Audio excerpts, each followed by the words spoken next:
মহিলাদের আর্থিক স্বনির্ভরতা বাড়াতে হলে গড়তে হবে স্বসহায়ক দল।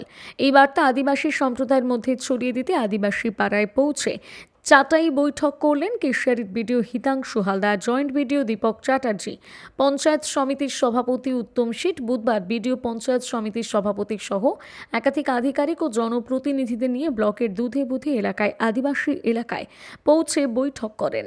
বৈঠকের মাধ্যমে তুলে ধরেন স্বনির্ভর গোষ্ঠীর প্রয়োজনীয়তা, কিভাবে মহিলারা গ্রুপের মাধ্যমে ব্যাংক থেকে লোন নিয়ে বিভিন্ন ছোট ছোট বিনিয়োগের মধ্য দিয়ে আর্থিক সচ্ছলতা পাবেন সে বিষয়ে আলোচনা করেন এবং লক্ষ্মীর ভাণ্ডারের মতন সরকারি জনমুখী প্রকল্প ও শৌচাগার ব্যবহারে প্রয়োজনীয়তা নিয়ে বিভিন্ন আলোচনা হয়।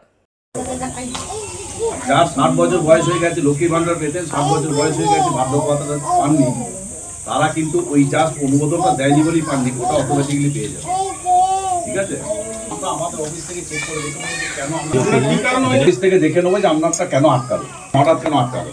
আরেকটা জিনিস স্যার হচ্ছে 25-এর নিচে যদি আধার কার্ডে ভুল করে নাম মানে বয়সটা থাকে না ঠিকঠাক, সেক্ষেত্রে সমস্যা হতে পারে।